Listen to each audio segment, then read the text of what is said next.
Bonjour et bienvenue à l'atelier. C'est toujours un plaisir de vous retrouver. On retrouve enfin des températures un peu plus clémentes, ce qui me permet de revenir à l'atelier. Cette semaine, petite vidéo un peu spéciale. Un de mes abonnés m'a fait remarquer que, donc vous n'êtes pas sans savoir pour ceux qui me suivent déjà, que j'utilise le Banksy Evolution. Ça fait maintenant 2 ans que je l'ai en ma possession, et un de mes abonnés m'a justement fait remarquer que il n'existe pas de retour d'expérience en français sur YouTube, donc je me suis dit, entre parenthèses, pardon, merci à lui de m'avoir suggéré cette petite vidéo, voilà. Donc, moi je voudrais aujourd'hui partager avec vous mon retour sur 2 ans d'utilisation du Banksy Evolution. Alors, soyons clairs dès le début, je vais donner des critiques, des points positifs bien évidemment, et encore une fois, comme vous le savez, j'essaye de rester le plus objectif possible, et ça n'engage que moi bien entendu. Je vais vous donner mon avis personnel, libre à vous de vous faire votre propre avis pour ceux qui sont déjà en possession du Banksy, voilà. Mais je pense qu'il y a pas mal de petites choses à dire, et voilà, donc moi je vais vous donner mon retour d'expérience sur 2 ans d'utilisation. Peut-être quelques astuces que moi j'ai aménagées sur la machine, qui sont sans doute déjà parues dans les vidéos, oui je pense, mais bon, voilà, donc on va en discuter un peu, et je vais vous donner moi mon ressenti après 2 ans d'utilisation, voilà. Alors voilà, je suis parvenu à vous, enfin j'ai essayé de vous positionner de la meilleure des manières. Vous savez que c'est pas toujours évident avec mon petit espace de travail, enfin bref. Voilà, donc je voudrais dans un premier temps me concentrer sur le dessus de la machine. Alors, je ne rentrerai pas dans les détails de puissance, je pense que ça vous pouvez... je sais qu'elle développe 1500 watts de puissance, ça c'est une certitude. Pour le reste, je pense que le mieux pour vous serait de vous renseigner sur où je vous mettrai le lien. En tout cas, bon, il faut le savoir, c'est une machine qu'ils ont tout simplement voilà, chez Leroy Merlin, qui commence à se vendre, je pense, à se démocratiser un peu ailleurs, mais sans plus de certitude. Voilà. Bon, revenons à nos moutons. Voilà, moi je voulais me concentrer dans un premier temps sur le dessus de la machine. Alors il faut savoir une chose, c'est que voilà, avant l'achat de ce banc-ci, j'utilisais un banc-ci de très très très médiocre qualité, en acier, avec un piétement en tôle. Nous en Belgique on appelle ça un brol, quoi. Voilà. Le truc qui est juste bon pour couper de la palette et mettre ça au feu, voilà. Et je voulais quand même m'orienter sur quelque chose d'un peu plus au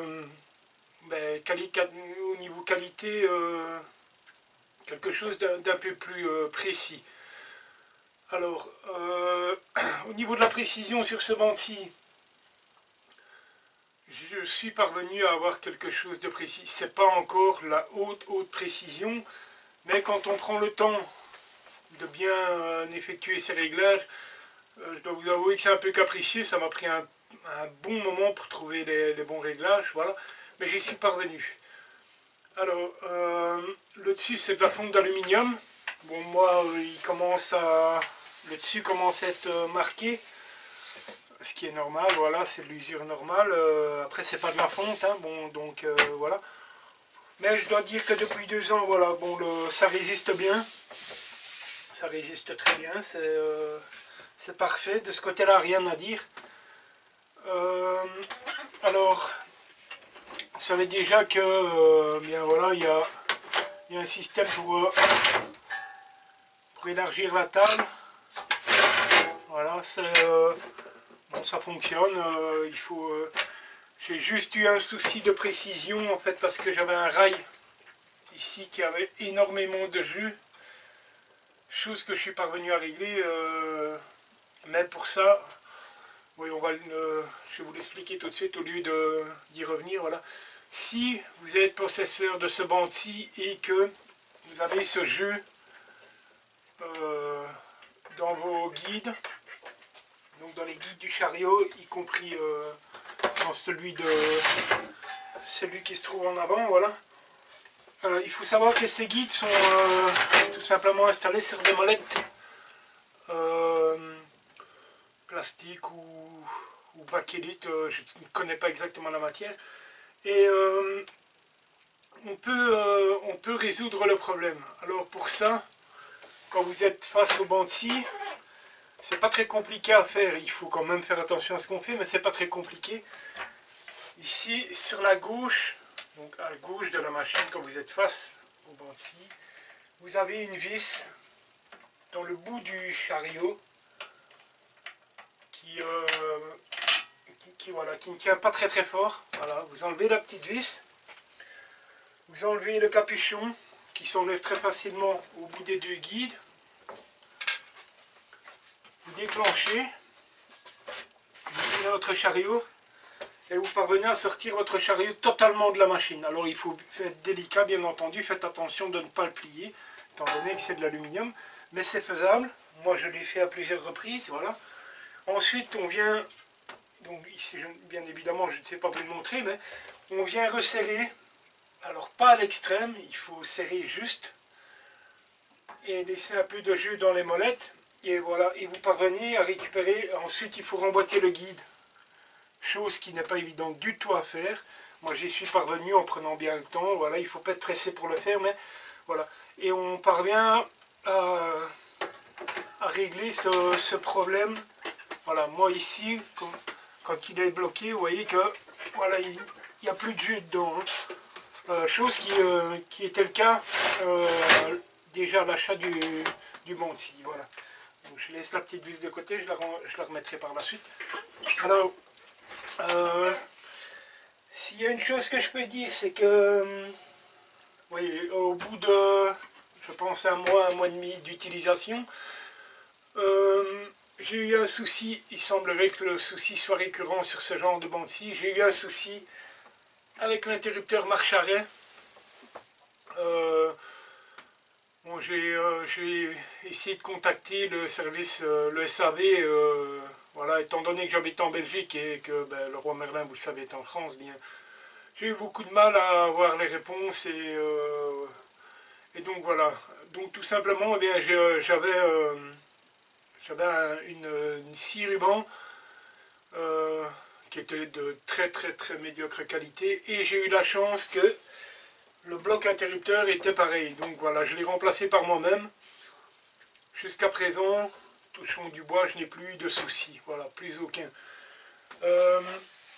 Alors j'ai pu constater que pas mal de personnes qui étaient en possession du banc de scie se plaignaient du chariot qui avait énormément de jus et qui se plaignait de la précision. Alors pour le chariot c'est pareil, vous avez donc deux coulisses et vous avez juste 4 vis. Ce chariot, si là vous voyez que c'est un nid à poussière, donc il faut prendre le temps assez régulièrement de le nettoyer pour éviter d'avoir que la poussière vienne voilà, s'agglomérer là et vous bloquer le chariot. Chose importante aussi à vous signaler. Et donc ces petites vis, vous avez donc 4 vis, 2 devant, 2 à l'arrière. Et ces vis, ces coulisses, on a un micro-réglage. Alors c'est un micro-réglage. Je ne vais pas vous dire qu'on peut décaler le guide d'1 millimètre ou 1,5 mm, ce serait vous mentir tout simplement. Mais on parvient de toute façon, en desserrant la vis, voilà, on parvient quand même à pouvoir fixer son chariot de manière correcte. Voyez-moi, voilà, il n'y a plus de jus. Alors il coulisse, il coulisse très bien. Mais on parvient à régler ce problème, voilà. Donc ben voilà, c'est toutes des petites choses que j'ai appris. Je pense que voilà, petit à petit, j'ai trouvé des astuces. Alors,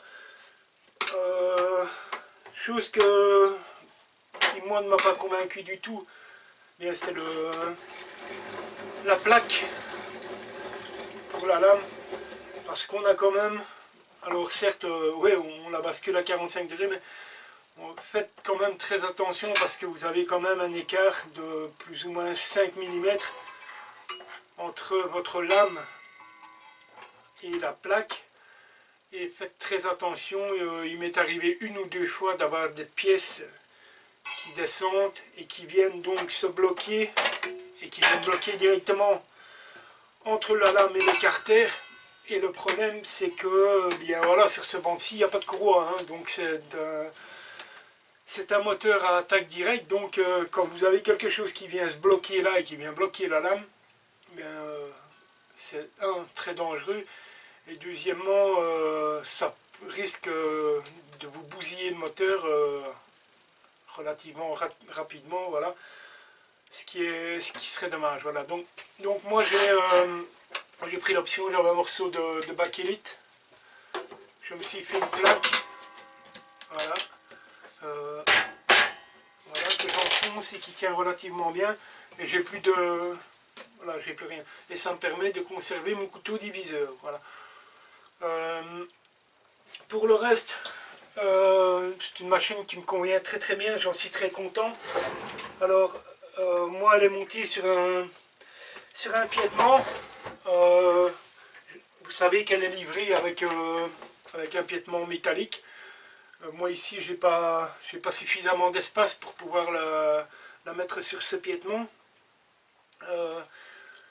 Deuxième chose que je voulais préciser également, j'ai également un abonné qui a acheté cette machine et qui me l'a fait remarquer, voilà. Au niveau, faites attention, quand, pour ceux qui procéderaient à l'achat de la machine, quand vous achetez la machine, avec le capot de protection, alors il n'est pas, moi je ne fixe pas le capot de protection, il est dans mon tiroir, voilà. Je vais quand même vous le montrer, voilà. Voilà, moi je n'utilise pas le capot de protection pour deux raisons. Alors, il est robuste, ça de ce côté-là, rien à dire, il est robuste. Par contre, voilà, j'ai un souci avec ce capot de protection, c'est voilà, l'aspiration des sciures qui se fait ici et qui vient se collecter donc au collecteur de poussière à l'arrière de la machine. Vous avez un double collecteur, en fait, un qui reçoit ce capot de protection et ensuite une évacuation qui part avec l'aspiration, bien entendu. Et le problème avec ce genre de capot, c'est que à partir du moment où vous mettez l'aspiration et que vous venez la connecter à l'arrière, si vous basculez votre lame à 45 degrés, eh bien, si vous laissez l'aspiration, vous ne parviendrez jamais à avoir un angle de 45 degrés parce que l'épaisseur du tuyau fait que vous êtes toujours bloqué et on ne parvient pas à avoir une coupe à 45 degrés. Alors, cette protection, bon, voilà, elle vaut ce qu'elle vaut. Alors, encore une fois, ça n'engage que moi. Il m'arrive de l'utiliser, je ne vous mens pas, mais il m'arrive très souvent de ne pas l'utiliser. Ça n'engage que moi. Je sais que ce n'est pas le bon exemple à donner, évidemment, parce que voilà, en général, quand il y a une protection sur une machine, eh bien, elle est faite pour être utilisée, voilà.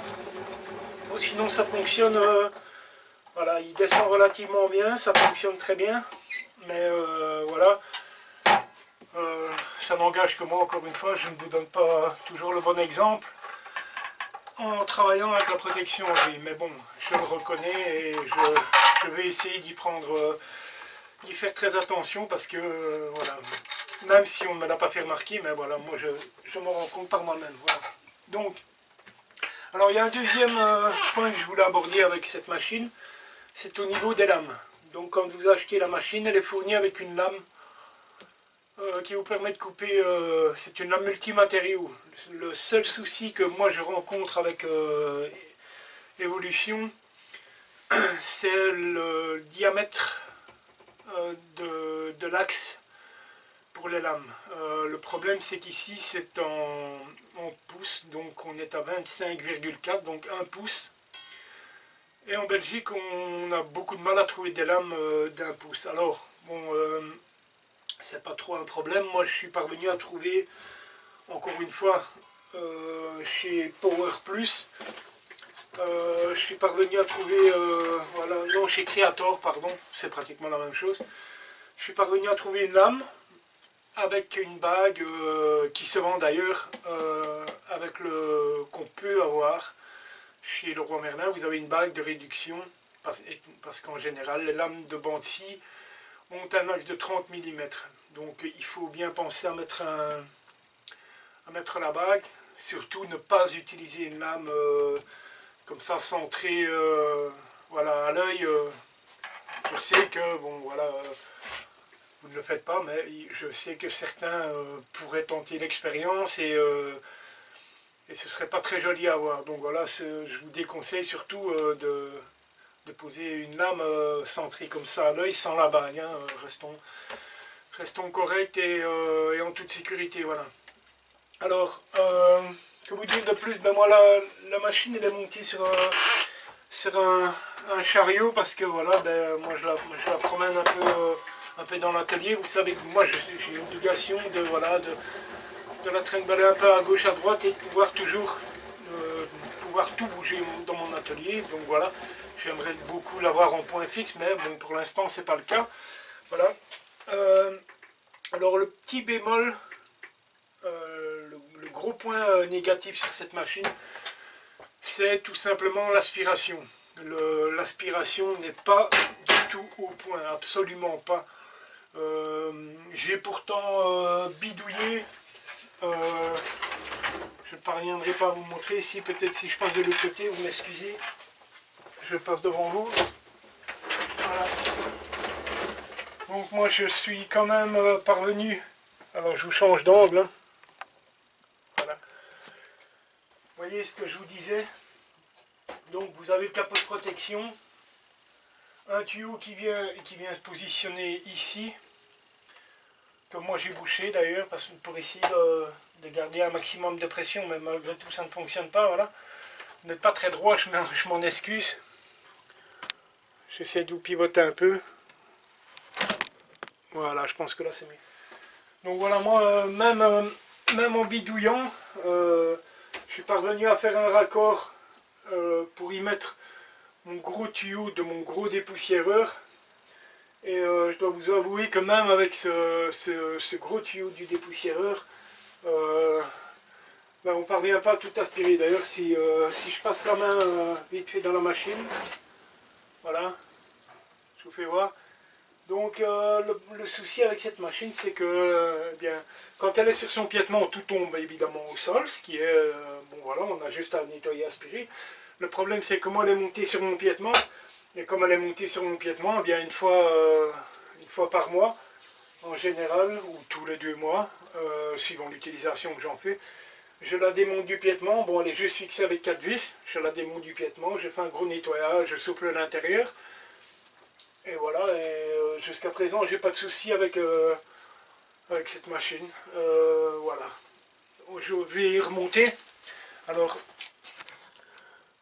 la vidéo va sans doute être un peu longue, je m'en excuse, mais voilà, je vais essayer d'être le plus clair possible avec vous. Alors,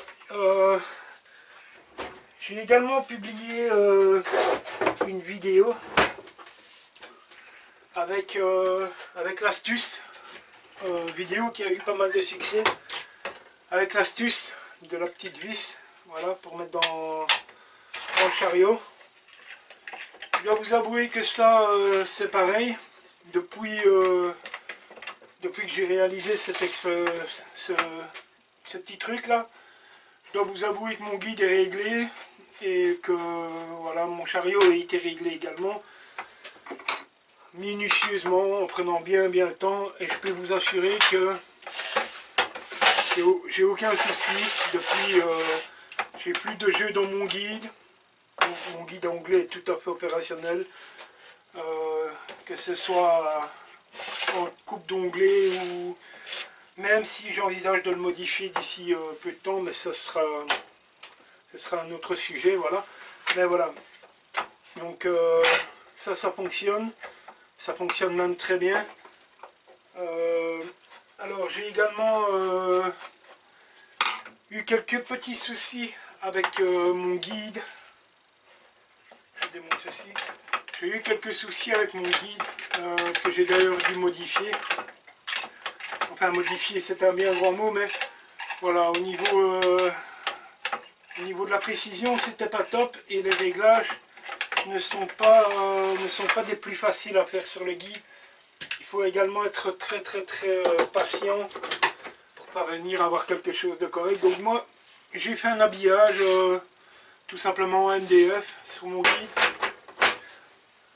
pour, voilà, pour éviter de, comme il m'arrive très souvent de recouper, de refendre et de faire de bois de très mince épaisseur. Voilà. J'ai mis une protection sur mon guide, ce qui me permet de, voilà, même si je viens très proche de la lame, voilà, je préfère ne pas attaquer le bois plutôt que taper dans le guide en alu, bien entendu, voilà. Et ben voilà, ça remplit tout à fait son rôle. Alors, moi je me suis confectionné un petit presseur également, voilà, qui, avec un roulement qui fonctionne aussi très bien. Voilà, c'est des petits aménagements que j'ai fait sur mon banc-ci qui me conviennent très bien. Alors ce banc-ci, je pense qu'on peut toujours se le procurer chez Leroy Merlin, bien évidemment, et peut-être même ailleurs maintenant, mais j'ai pas la certitude. Je dois vous avouer que on doit être aux alentours de 300 €, je pense. On a quand même un outil qui fait très bien le travail. Alors encore une fois, c'est pas du haut de précision parce que voilà, on n'a pas la précision d'un banc de scie avec une table en fonte et voilà, avec des coulisses qui ont été très bien usinées. Et bon, voilà, on n'est pas non plus dans la même gamme de prix, c'est une évidence. Mais je pense que voilà, pour débuter ou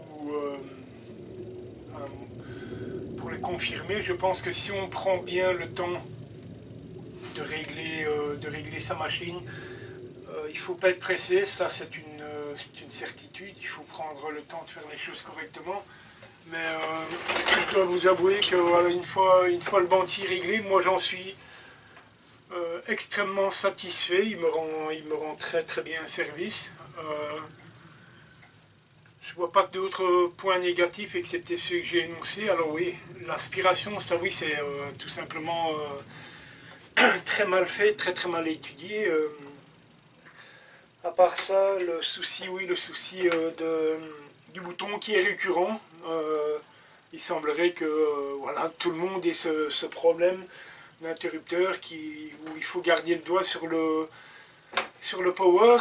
Je pense que le SAV doit réagir. Bon, moi, j'ai pas attendu que le SAV réagisse. Voilà, je l'ai fait tout simplement moi-même et puis voilà, les choses sont faites.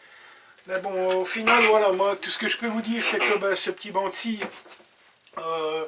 il me rend tout à fait service. Il fait très bien le travail. On a quand même des lames relativement importantes. Au niveau de la puissance, quand on peut refendre. Ça ne pose aucun problème. Je pense que la puissance est tout à fait correcte, même plus que correcte. Ça surprend même un peu aux premières utilisations parce que c'est vraiment un démarrage très brutal. Voilà. Mais voilà, moi j'en suis très satisfait. Alors je ne sais pas si certains de mes abonnés, si vous êtes possesseur du banc-ci, ben, donnez-moi aussi également votre ressenti en commentaire. Ça fait toujours plaisir de partager, de pouvoir soit aider ou soit être aidé, voilà. Je pense que voilà, c'est aussi le but de mes vidéos, c'est de partager et voilà, de pouvoir venir en aide et poser des questions et pouvoir se faire aider, voilà. Il y a toujours plus d'idées dans du tête que dans une, voilà. Enfin moi c'est comme ça que je vois les choses, voilà. Donc voilà, sinon, ben voilà, rien de plus, mais je voulais, voilà, c'est un abonné qui m'avait demandé de faire un retour. Moi honnêtement, ça fait 2 ans que j'utilise ce banc-ci mes retours sont positifs, à l'exception des 2 points voilà, que je viens de vous donner, mais sinon, voilà, je pense que pour 300 €, ben voilà, on a de quoi travailler, on en a pour son argent, évidemment, bon ben voilà. Je pense que c'est un budget, mais voilà, ça reste, pour moi, encore une fois, ça n'engage que moi, bien sûr, mais pour moi, je pense que ça reste un prix tout à fait correct pour une machine avec une puissance plus que correcte. Et voilà, quand on a bien pris le temps de faire les petits ajustements qui sont nécessaires, ben la machine vous rend tout à fait service et fait exactement ce qu'on lui demande de faire. Voilà.